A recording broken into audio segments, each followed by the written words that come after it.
policía reveló hoy fotografías de la captura de alias Jaime Cienfuegos en México. En una de ellas, el presunto guerrillero aparece atacando a mordiscos a un policía de ese país. Un giro procesal podría presentarse en los próximos días en el caso del profesor de la Universidad Nacional Miguel Ángel Beltrán Villegas, señalado por las autoridades de ser alias Jaime Cienfuegos, integrante de la Comisión Internacional de las FARC y quien recuperó la libertad.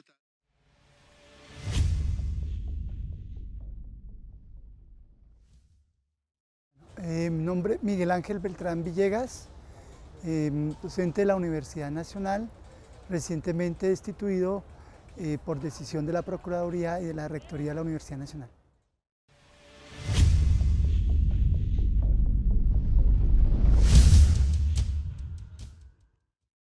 Mi caso hace parte de la persecución que se inició bajo las políticas de la seguridad democrática, bajo el gobierno del entonces presidente Álvaro Uribe Vélez.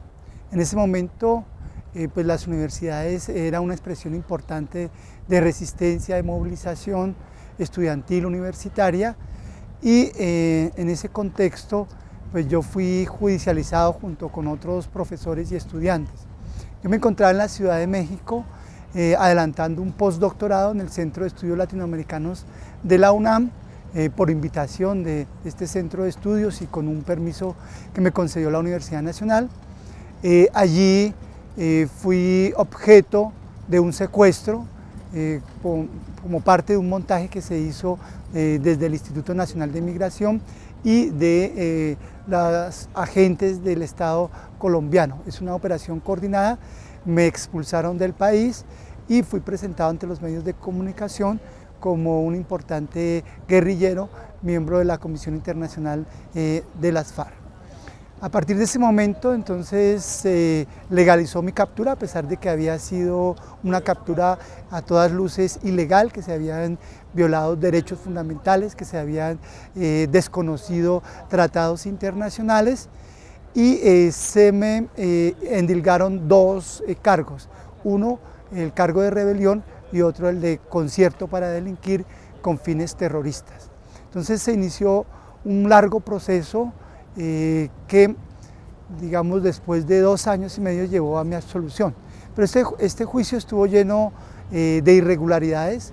Para empezar, pues como les decía, la captura fue ilegal, pero además de eso se me judicializó con pruebas consideradas ilegales, como el computador del extinto jefe guerrillero Raúl Reyes. En este proceso, además de estas irregularidades, se prolongó el proceso durante más de 2 años por aplazamientos sucesivos por parte de la Fiscalía, y en ese tiempo permanecí detenido en un pabellón de alta seguridad, en una cárcel de máxima seguridad, compartiendo con otros digamos, delincuentes considerados de alto perfil, como narcotraficantes, como guerrilleros, como paramilitares. Durante todo este periodo el tratamiento que recibí fue un tratamiento de condenado, es decir, en ningún momento se me consideró el derecho a la presunción de inocencia, sino que fui de una vez calificado como si hubiese sido condenado. Entonces esto llevó a una serie de irregularidades y incrementó, digamos, también mi condición. En este sistema penal acusatorio hay una gran presión por parte de la Fiscalía para que uno asuma la responsabilidad de delitos que no ha cometido, para que uno se autoincrimine. En la medida en que en ningún momento yo quise asumir esta responsabilidad porque no tenía ninguna, porque pues yo era inocente, tuve una presión muy fuerte de parte de la Fiscalía, de parte de la Procuraduría y de parte de un abogado que se presentaba como abogado de las víctimas. Finalmente, y tras un largo proceso de más de 2 años, fui absuelto de todos los cargos.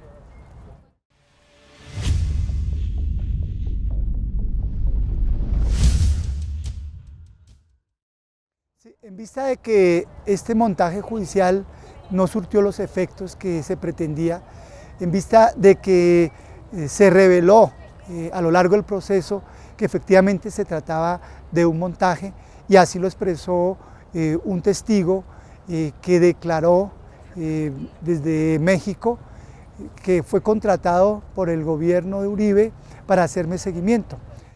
Un extranjero cuyo nombre se mantiene en reserva y quien trabajó para el DAS en México espiando a Piedad Córdoba y al profesor Miguel Ángel Beltrán, que fue deportado a nuestro país, declaró ante un organismo internacional que este profesor, que fue traído bajo la acusación de pertenecer a las FARC, nunca fue guerrillero. Patricia Uribe. Cristina, el testigo es un mexicano que se preparó en la Escuela Superior de Guerra en Bogotá y trabajó, según su declaración, bajo las órdenes del ex coordinador de operaciones del DAS, Fabio Duarte Traslaviña, quien hoy también está detenido. Un testigo extranjero que declaró hace 2 semanas ante la oficina del Alto Comisionado para los Derechos Humanos de Naciones Unidas en México aseguró que por órdenes del DAS le hizo inteligencia durante semanas en Ciudad de México al profesor universitario Miguel Ángel Beltrán, deportado por petición del gobierno colombiano bajo la acusación de pertenecer a la Comisión Internacional de las FARC, y encontró que no era guerrillero como lo aseguraba Colombia. Una vez que se realizaron y se entregaron los informes, particularmente mi persona entregué un informe a una persona superior a Fabio Duarte, el cual contenía específicamente algunas conclusiones en las que se encontraba que el doctor Beltrán no tenía ningún vínculo ni responsabilidad penal ni en Colombia ni en México por haber pertenecido a ningún grupo subversivo. El testigo dijo que pese a que le dijo al DAS que el profesor Beltrán no era guerrillero, esto le respondieron sus contactos en el organismo de inteligencia. Y la respuesta oficial que me dieron fue que el doctor Beltrán era uno de los máximos trofeos entre el gobierno de Colombia y México en la lucha contra el terrorismo internacional. Hemos recibido esto como un testimonio esencial para la defensa de Piedad Córdoba y también del profesor Miguel Ángel Beltrán. Aseguro que también le pagaron para seguir a la ex senadora Piedad Córdoba. Pagadas por el DAS en contra de la señora, en ese momento senadora Piedad Córdoba. El DAS pagó 20 millones por la factura, 120 millones de pesos por todos los demás trabajos realizados por parte de mi persona. Entonces, cuando queda al descubierto todo este montaje, viene una segunda persecución que se inicia a partir de la Procuraduría General de la Nación, en cabeza de Alejandro Ordóñez. Se inició un proceso disciplinario en el cual se incorporaron todas mis actividades académicas. En ese proceso disciplinario se incorporaron artículos, entrevistas, participación en conferencias y después, digamos, de una larga investigación que no tuvo ningún fundamento jurídico, fui destituido del cargo como docente de la Universidad Nacional y además inhabilitado por 13 años para desempeñar cargos públicos. Digamos que un poco lo que se buscaba a partir de la Procuraduría era mi muerte laboral, era desvincularme de la universidad, era apartarme de la universidad, dado que no se había podido hacer desde el punto de vista jurídico.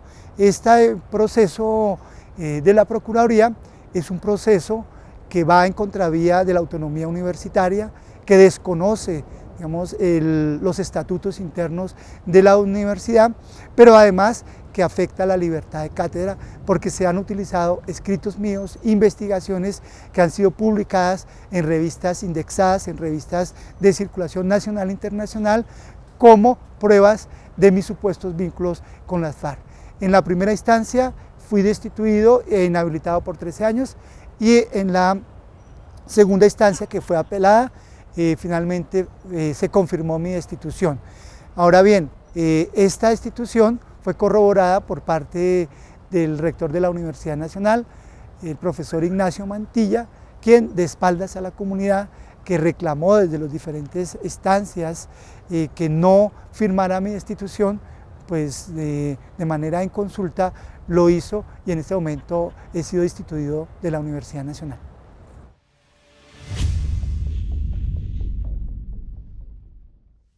Digamos que la experiencia de la cárcel es una de las experiencias más difíciles, unas experiencias críticas como estar cerca a la muerte, como tener una enfermedad terminal. Entonces es una presión muy fuerte y el impacto que uno recibe cuando ingresa a una cárcel pues es muy duro. Para empezar, hay un desconocimiento de la persona y allí se convierte en una cifra, en un número.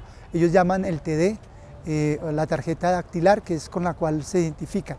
Ya desaparece tu nombre, pero además se desconoce la presunción de inocencia y allí es tratado de acuerdo a la acusación que tiene la Fiscalía como si ya hubiese sido condenado. Entonces el mismo IMPEC utiliza esto como un instrumento de persecución. En la cárcel lo que encontramos es una permanente violación de los derechos humanos.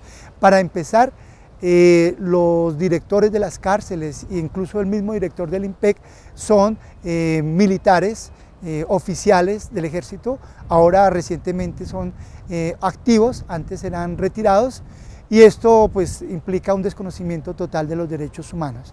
Hay muchos problemas que se presentan en las cárceles, que son recurrentes en todas ellas.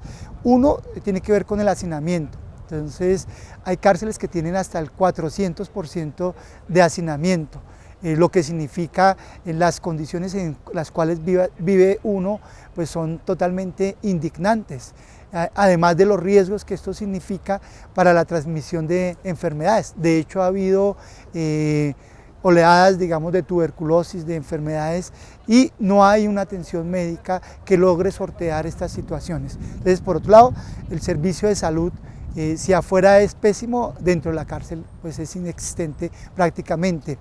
En el 2012 murieron 80 personas por falta de atención médica. De hecho, es como una aplicación de la pena de muerte. Por otro lado, y sobre todo en los que hemos vivido situaciones de cárceles de máxima seguridad, pues se nos limitan muchos otros derechos, como el derecho a la visita, como el derecho a tener contacto con los abogados, el derecho al trabajo, el derecho a la educación. Entonces son condiciones bastante limitadas que violan las normas internacionales para mantenimiento de personas privadas de la libertad y donde el conflicto se traslada allí. Además, como tú lo señalabas, estoy en una cárcel compartiendo con paramilitares que lo perciben a uno como un enemigo. Entonces las tensiones, el peligro de que en cualquier momento pueda ser uno víctima de una agresión es algo cotidiano. Pero finalmente quiero decirlo para no mostrar solamente esta parte negativa.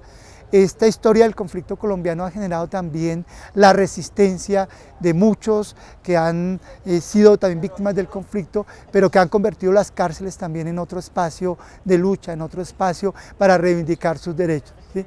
Y aquí estamos con el tema de los presos políticos. Los presos políticos han generado espacios alternativos, espacios donde se estudia, donde se discuten, por ejemplo, temas de actualidad, donde se dan clases, por ejemplo, de alfabetización. Yo tuve la oportunidad de ser profesor dentro de la cárcel. Entonces también hay espacios allí de resistencia. Pero lo que sí quiero decir es que la situación que hoy viven los presos en general y particularmente los presos políticos en las cárceles colombianas es una situación indignante y es una situación que requiere la solidaridad de todos y todas nosotras porque es parte también del conflicto armado y social y su solución pasa también por la solución política del conflicto.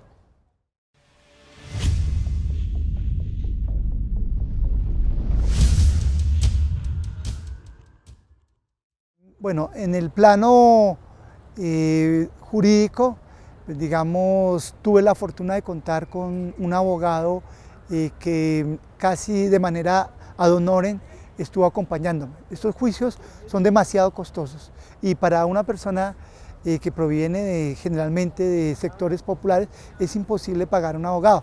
Pues yo mismo no podía pagar el abogado, sino que tuve la fortuna de que este abogado me acompañó de una manera solidaria. Entonces, a partir, digamos, del trabajo que realizamos conjuntamente, tanto el abogado como yo mismo, pudimos demostrar las miles de inconsistencias que habían en el juicio. Por ejemplo, a mí se me acusaba de que dentro de los computadores, o supuestos computadores, porque nadie pudo ver esos computadores, existía un documento escrito por mí. Cuando estudiamos y analizamos con el abogado estos documentos, vimos que existían más de 80 diferencias entre estos dos documentos. Entonces eso se cayó. Por ejemplo, también pudimos demostrar que los recorridos migratorios no correspondían con los que querían pretendían señalar que tenía Jaime Cienfuegos. Se decía, por ejemplo, que yo había estado en Cuba. En mi vida nunca he estado en Cuba. Y bueno, entonces todo esto pues, fue desmoronando pues, todo el montaje judicial. Pero algo que fue fundamental, y quiero insistir mucho en este punto, fue la solidaridad. La solidaridad de colegas, la solidaridad de los estudiantes, la solidaridad de las organizaciones defensoras de derechos humanos, de las organizaciones defensoras de presos políticos, del sindicato, la Asociación Sindical de Profesores Universitarios, lo mismo que la Asociación de Profesores de la Universidad de Antioquia y de las diferentes universidades del país, de América Latina y del mundo. Esa presión que sirvió para fiscalizar, para visibilizar el caso del atropello, fue fundamental a la hora de lograr mi absolución.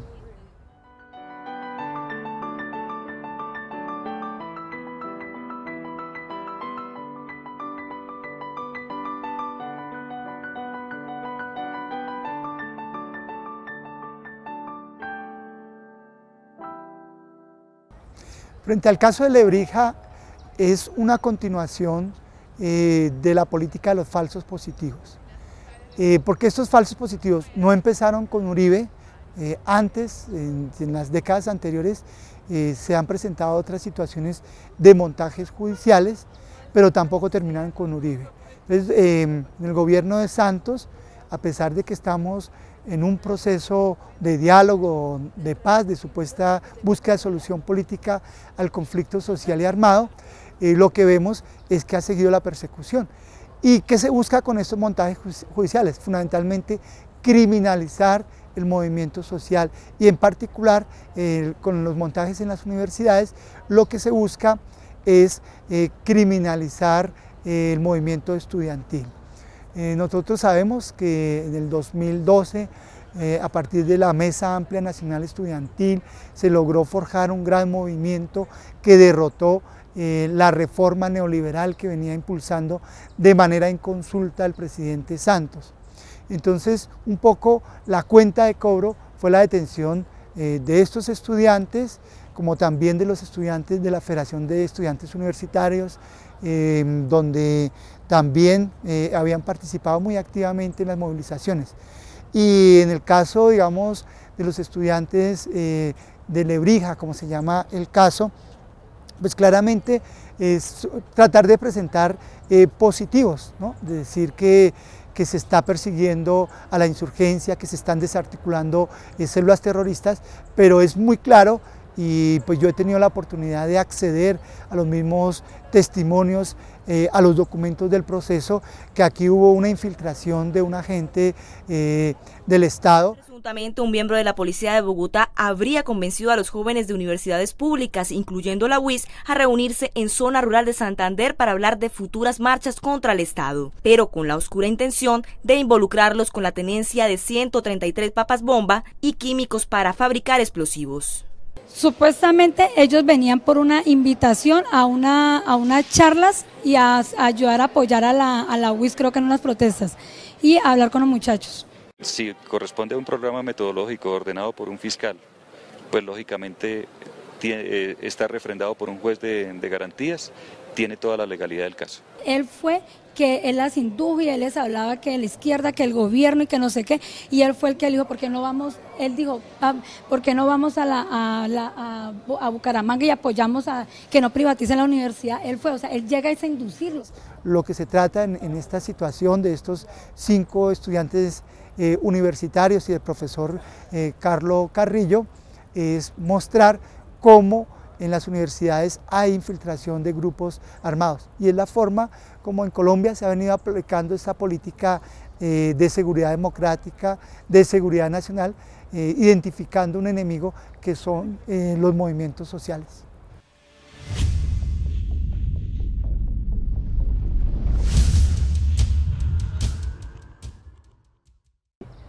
Digamos que el sistema penal acusatorio, que es el sistema que actualmente está juzgando a estos compañeros y compañeras estudiantes, es un sistema perverso Es un sistema que se copió de los Estados Unidos y está basado en la idea de recompensas y de beneficios jurídicos. Entonces, generalmente el procedimiento que se sigue es el siguiente. Te acusan de 2, 3, 4 cargos que no tienen ningún fundamento, pero que van a generar un efecto mediático. Digamos, usted lo van a condenar a 20, 30, 40 años de cárcel. Pero inmediatamente le dicen, mire, si usted acepta estos cargos, le vamos a quitar los otros cargos, acepte solamente el cargo de rebelión y se le va a dar la pena mínima, se le va a descontar el 50% de la pena, usted con trabajo puede descontar, digamos, hay todo un trabajo de la Fiscalía para lograr la autoincriminación de la persona. Entonces, cuando se trata de estudiantes tan jóvenes, incluso allí había jóvenes menores de edad, que desconocen, digamos, esos derechos, que desconocen el sistema jurídico, pues muy fácilmente pueden caer en esta situación de reconocer un delito que no han cometido. Entonces, no necesariamente aquel que reconoce el delito de rebelión es porque lo es, ¿no?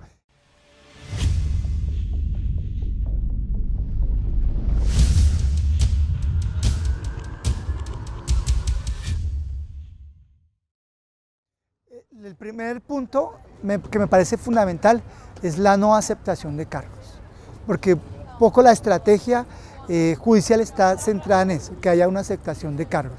Entonces, por más que se ofrezcan beneficios jurídicos, creo que el estudiante, el profesor que esté en esta situación, en ningún momento debe aceptar estas propuestas de la Fiscalía.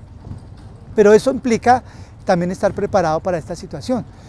Personalmente, cuando yo me negué a asumir o a aceptar estos cargos, porque no los había cometido, vino una presión muy fuerte de parte de la Fiscalía. ¿Cómo se expresa esa presión? Pues dilatando el proceso. Entonces hay que tener muy claro eso. La dilatación del proceso es un síntoma incluso de la inocencia de los estudiantes. Porque como no tienen pruebas, entonces lo que hacen es dilatar por aplazamientos, entonces incumplen las audiencias y esto va generando un tiempo mayor de permanencia en la cárcel. Y de pronto, pues con las situaciones que uno vive en la cárcel de violación de los derechos fundamentales, de las condiciones tan inhumanas, pues esto es una presión bastante fuerte. Entonces ese sería el segundo elemento, no aceptar en ningún caso pues que estas presiones, digamos, hagan mella en la posibilidad uno de mantenerse. Pero para eso se necesita mucha solidaridad. Y creo que un poco este trabajo que estamos desarrollando es parte de esa solidaridad, porque en la cárcel se necesita mucho apoyo moral, una palabra, una carta, cualquier expresión, digamos, de apoyo, tanto material como no material, es importante. Entonces yo creo que en la estrategia judicial debe seguirse un poco eso, no ceder a las presiones de este sistema, que lo que busca es la condena de la persona que está siendo judicializada.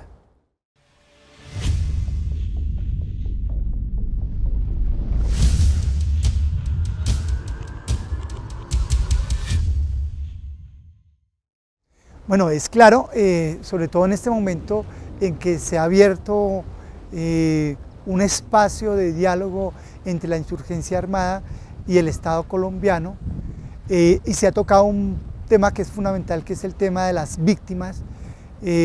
Indiscutiblemente estos compañeros presos, que hoy están presos en las cárceles, son víctimas del conflicto colombiano.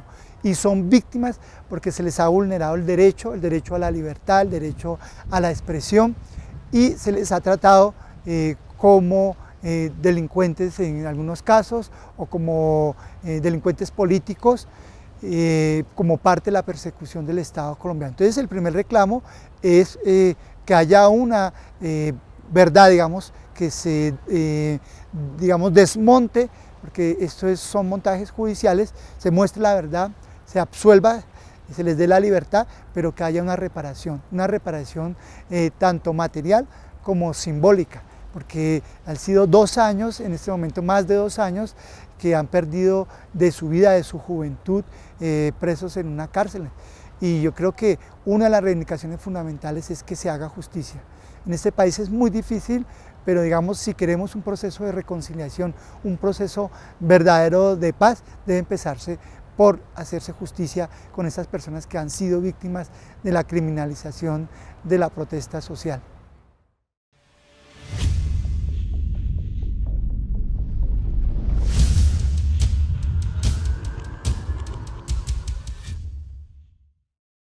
Bueno, a la comunidad en general yo quiero invitarlos a que se solidaricen, a que se informen de estas situaciones. Generalmente no hay que esperar para que uno esté en una cárcel o que se vea inmerso en un proceso judicial para abrir la sensibilidad hacia estas situaciones. Los medios de comunicación han hecho un trabajo perverso mostrando estudiantes que no tienen nada que ver con el conflicto, como terroristas, como guerrilleros, y lo primero es que ustedes no crean este tipo de información, o sea, la desinformación de los medios de comunicación, pero también que se solidaricen, que haya una solidaridad efectiva, no solamente una solidaridad verbal, sino también material. Las circunstancias en que viven estos presos es muy difícil, generalmente no solamente ellos, sino sus familias. Entonces también el acompañamiento que podemos hacer a sus familias es un acompañamiento importante, porque son estudiantes que provienen de sectores populares, sus padres y sus madres no tienen posibilidades, en muchos casos, de ir a hacer una visita, de desplazarse. Entonces creo que hay muchas formas: escribirles una carta, mandarles un mensaje de apoyo, expresarlo de 1000 formas, esa solidaridad, y ese sería mi llamado. Y no esperemos que sea un amigo nuestro, no esperemos que seamos nosotros, sino que nos solidaricemos, porque esto es parte también de cómo buscar caminos de paz en Colombia. Eso sería mi mensaje para la comunidad en general. Pero también quiero enviarle a los compañeros y compañeras, particularmente de lo que hemos llamado el caso Lebrija, para que mantengan muy en alto, como lo han mantenido hasta el momento, su dignidad, su fortaleza. Y esto implica asumir la cárcel como un espacio más de lucha, como un espacio más de reivindicación de los derechos. Y esto también pues va de la mano de cómo organizan ustedes su espacio y su tiempo, ¿no? Este es un tiempo que hay que aprovechar para leer mucho, para escribir, para visibilizar la situación que se está viviendo en las cárceles. Entonces yo creo que este ejercicio sería muy importante y además da mucha fortaleza. Desde mi experiencia, pues para mí la escritura y la lectura y también el deporte, en la medida en que podía practicarlo, porque las condiciones eran bastante adversas, fueron elementos que me dieron mucha fortaleza, que me dignificaron mucho y que me permitieron salir adelante. Entonces yo los invito a que ustedes hagan también este ejercicio. Creo que lo han venido haciendo, han sido 2 años, pero esto no va a durar mucho más tiempo. Creo que muy pronto este montaje se va a caer, como se han caído muchos otros montajes judiciales.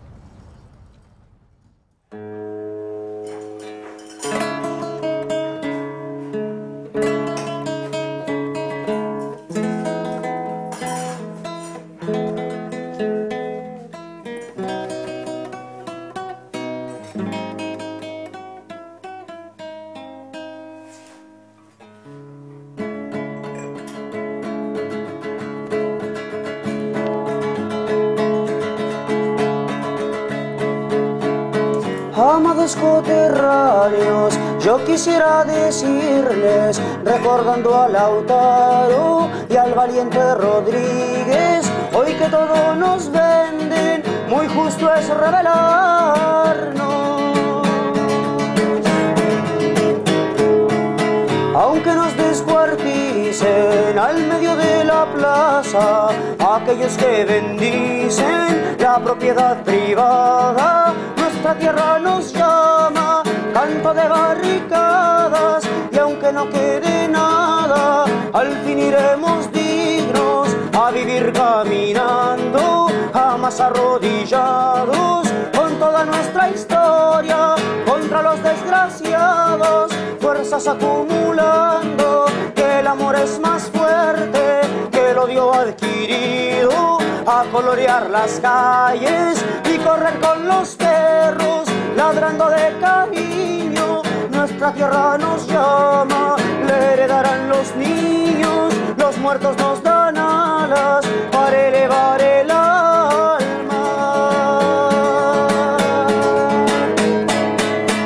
Amados enemigos, perderán la palabra, se partirá la tierra, el oro valdrá nada, cambiemos portaaviones por panes y frazadas, antes que esta gran olla haga capun cataplam y nos demos con todo, entre llantos de guagua, para empezar de nuevo, a cruzar las miradas, al necesario juego de la verdad dudada, al mundo repartido y sin vacas sagradas. Nuestra tierra nos llama, le heredarán los niños, nuestra tierra nos llama, le heredarán los niños, nuestra tierra nos llama, le heredarán los niños, los muertos no